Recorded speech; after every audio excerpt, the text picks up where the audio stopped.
Price the Lord, ஹல்லேலூயா. கிறிஸ்துவுக்குள் பிரியமானவர்களே, இந்த அருமையான காலை வேளையிலும் தேவ சமூகத்துக்கு வந்த உங்கள் ஒவ்வொருவரையும் இயேசுவின் நேற்ற நாமத்தினாலே அன்பின் வாழ்த்துக்கள். இந்த நாளிலும் யோவான் 13ஆம் அதிகாரம் 7வது வசனத்தை அடியேன் வாசிக்கிறேன். இயேசு அவனுக்கு பிரதியுத்தரமாக, நான் செய்கிறது இன்னதென்று இப்பொழுது நீ அறியாய், இனிமேல் அறிவாய். ஆமேன், ஹல்லேலூயா. ஸோ இயேசு இந்த வார்த்தை எப்பொழுது சொல்லுகிறார் என்றால், பஸ்கா பண்டிகை அன்று இந்த வார்த்தை சீஷரிடத்தில் சொல்லுகிறார். விசேஷமாக பேதுரு கிட்ட இந்த வார்த்தை சொல்லுகிறார். ஏன்னா இயேசு தாம் பரலோகத்திலிருந்து வந்ததையும் தேவன் கிட்ட போறதையும் அந்த நாளை அறிந்து, 3வது வசனத்தை நான் வாசிக்கிறேன். தாம் தேவனிடத்திலிருந்து வந்ததையும் தேவனிடத்தில் போகிறதையும் இயேசு அறிந்து அவர் புரிஞ்சு வச்சுட்டாரு. இந்த உலகத்துல என்னுடைய வேலையெல்லாம் முடிஞ்சிருச்சு, நான் இப்போ மறுபடியும் போக போறேன். நான் போற நேரத்தில் கடைசியா என்ன செய்யணுமோ அது எல்லாத்தையும் செஞ்சு வச்சுட்டு போனோம் அப்படின்ற பிளான்ல அவர் இறங்கிட்டாரு. இது கடைசி நேரத்தில் பிதா அவருக்கு ஒப்புவிக்கப்பட்ட கடைசி டைம் இது. அப்ப அந்த நேரத்தில் அவர் என்ன பண்றாருன்னா, தம் பிள்ளைகள் எல்லாரையும், சீஷர்கள் எல்லாரையும் கூப்பிட்டு ராபோஜனத்தை ரெடி பண்ணிட்டு அப்பத்தை பிட்டு அவர்களுக்கெல்லாம் கொடுப்பதற்கு முன்பதாக அவர் என்ன பண்ணுகிறார்னா, முதலாவது சீஷருடைய கால்களை கழுவுகிறார். அந்த கால்களை கழுவும் பொழுது அவர் இடுப்புல கட்டியிருந்த சீலையை கட்டி அந்த காலில் அவர்களுடைய கால்கள் எல்லாம் துடைக்கிறார். அப்பொழுதுதான் பேதுரு சொல்லுவார், ஐயோ ஆண்டவரே, நீர் இந்த வேலை செய்யாதீங்க, என் காலை நீங்க கழுவாதீங்க அப்படின்னு அவர் தடுப்பார்.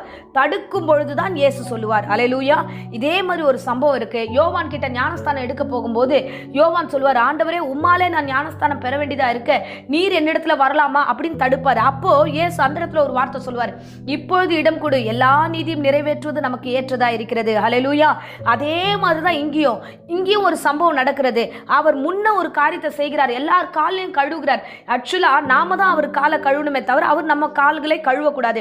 ஆனா தம்முடைய மகிமையை இழந்து, தம்முடைய மேன்மையான காரியத்தை ஆண்டவர் தன்னுடைய மேன்மையான அடைப்பை இழந்து அந்த இடத்துல இருந்து கீழே இறங்கி தன்னுடைய சீஷருடைய கால்களை கழுவி, தான் செய்கிறது இப்போ உனக்கு புரியாது, இனிமேல் புரிந்து கொள்வா. ஏன்னா இன்னைக்கு நான் உன் கால் கீழே இறங்கி இருக்கிறேன்னா, நான் போனதுக்கு அப்புறம் நீ மற்றவங்க கால் கீழே இறங்கி தாழ்மை உள்ள பிள்ளைகளா இருக்க வேண்டும் என்ற ஒரு அருமையான சத்தியத்தை அவர் கற்றுக் கொடுக்கிறார். அல்லேலூயா.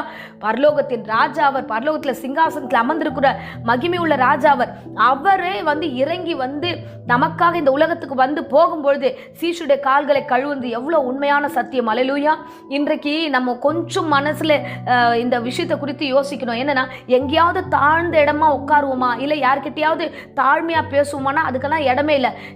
நீ பெரிய ஆளா, உங்ககிட்ட நான் ஏன் நிக்கணும், நான் ஏன் பேசணும் அப்படின்ட்டு எதிர்த்து பேச ஆரம்பிக்கிறோம். பிள்ளைங்க பெற்றோர்கள் கிட்ட பேசுறது, பெற்றோர்கள் அவங்கள காட்டிலும் பெரியவங்க கிட்ட தேவையில்லாத வார்த்தைகளை விடுறதும், எந்த இடத்துலயும் மரியாதை இல்லை, எந்த இடத்துலயும் தாழ்மை இல்லை. ஸோ எல்லா இடத்துலயும் எடுத்தம் கவுத்தன் டக்கு டக்கு டக்குன்னு பேசுறோம். ஏன் நான் உனக்கு செய்யணுமா, நான் பண்ணணுமா அப்படின்ற ஒரு கேள்வியிலேயே நம்ம நிக்கிறோம். அல்லேலூயா. ஸோ இந்த நேரத்தில் ஆண்டவர் சொல்லுகிற வார்த்தை, இல்ல மற்றவங்களுக்கு முன்பதாக நம்ம சாட்சியா வாழணும். ஹல்லேலூயா. இயேசு எப்படி நமக்கு வாழ்ந்துட்டு போனாரோ அதே போல நாம மற்றவர்களுக்கு வாழணும்ன்ற ஒரு அழகான ஒரு ரூட்டை கர்த்தர் நமக்கு கொடுத்துட்டு போயிருக்கிறாரு. இல்ல இன்றைக்கு நம்ம என்ன பண்ணுகிறோம், பிரசங்கம் கேட்கறது வரைக்கும் நின்றுடுறோம். அந்த பிரசங்கத்தின்படி வாழ்வதற்கு நம்மளை ஒப்பு கொடுக்கறதே இல்லை. எந்த இடத்துலயும் நம்ம ஒரு இடத்துல கூட மரியாதை குறைவா நடந்துடக்கூடாதுன்றதுல ரொம்ப கவனமாவே இருக்கிறோம். ஹல்லேலூயா. அன்பு பிள்ளைகளே, கிறிஸ்துவாகிய இயேசுவை குறித்து அறிந்து கொள்ளுங்க. அவர் நமக்காக இறங்கி வந்தார், நாமும் மற்றவர்களுக்காக இறங்க வேண்டும் என்பதுதான் இந்த அருமையான சத்தியம். ஆமென், ஹல்லேலூயா. இன்னைக்கு சில விஷயங்கள் ஆண்டவர் நம்மளை நடத்துறது நமக்கு புரியாதுதான். இது ஒரு அருமையான தீர்க்கதரிசனமான வார்த்தை.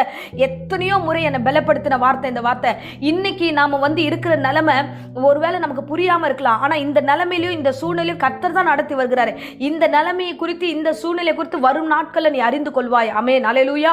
அன்பு பிள்ளைகளே, ஆண்டவராகிய இயேசு எப்படி நமக்கு உவமையா சில விஷயங்களை சொல்லிட்டு போனாரோ அதை கடைபிடிப்போம். இயேசு எப்படி வாழ்ந்தாரோ அதை முன்மாதிரியா வைத்துக் கொள்வோம். இயேசு கடைசியா நான் தாம் போகிறத அறிஞ்சுதான் ஒரு ஏற்பாடை பண்ணிட்டு காமிச்சிட்டு போனாரு. ஏன்னா சொல்லிட்டு போனா இந்த பசங்க செய்ய மாட்டாங்க, நம்ம செஞ்சுட்டே போயிடலாம்னு சொல்லிட்டு அவர் இறங்கி செஞ்சாரு. அல்லேலூயா. அன்பு பிள்ளைகளே, இறங்கி செய்யுங்க, தாழ்மைப்படுங்க. தேவ சமூகத்துல உங்களை அர்ப்பணிப்பது போல மற்ற ஜனங்களுக்கு முன்பதாக உன் வீடாகட்டும், பெற்றோராகட்டும், உங்கள் பிள்ளைகளாகட்டும், மற்றவர்களாகட்டும் இறங்கி போய் நீங்கள் தாழ்மைப்படுவது தப்பு கிடையாது. இறங்கி போங்க. கர்த்தரே இறங்கினார், இயேசுவே இறங்கினார், ஏன் நம்ம இறங்கக்கூடாது? நாம இறங்குறது தப்பே இல்லை. கேட்கறதுல ஒரு சாரி கேட்கறதுல தப்பு கிடையாது. கிறிஸ்து இறங்கி கால்களை தொட்டு கழுவும் போது எப்படி இருந்திருக்கும் பாருங்க அந்த பேதுருக்கு. அதுதான் பேதுரு அலறான், ஐயோ இயேசுவே, நீர் தேவனுடைய குமாரனா ஆச்சு, நீர் வரலாமா, என் காலை தொடலாமா அப்படின்லாம் வந்து பதறுகிறார். ஹல்லேலூயா.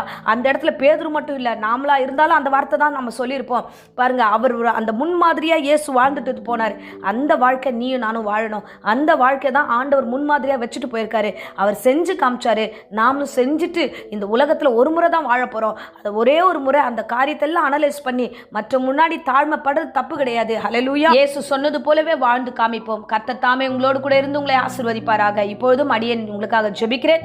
அன்பு ரட்சகா, இந்த அருமையான வேலைக்காக ஸ்தோத்திரம். கர்த்தாவே, இன்றைக்கு கொடுத்த வேத வசனத்தின்படி ஆண்டவரே, நான் செய்கிறது இன்னதென்று இப்பொழுது நீ அறியாய், இனிமேல் அறிவாய் என்று பேதுருவிடத்தில் சொன்னது போல ராஜா ஏசப்பா, நீர் எப்படி உங்களுடைய வாழ்க்கையை எங்களுக்காக அர்ப்பணித்தீரோ அதே போல ராஜா, நாங்களும் அநேகருக்கு முன்பதாக அர்ப்பணிக்க எங்களுக்கு கிருபை தருவீராக, ஆசீர்வதிப்பீராக. தொடர்ந்து வழி நடத்தும், காத்துக்கொள்ளும். ஆவியானுடைய கரத்தில் எங்களை ஒப்பு கொடுக்கிறோம். இந்த பிரசங்கத்தை கேட்ட ஒவ்வொரு பிள்ளைகளையும் ஆசீர்வதியும் வழி நடத்தும். இயேசுவின் நேற்று நாமத்தில் ஜெபித்து ஒப்பு கொடுக்கிறேன் ஜீவனுள்ள நல்ல பிதாவே. ஆமேன், ஆமேன். Praise the lord. God bless you.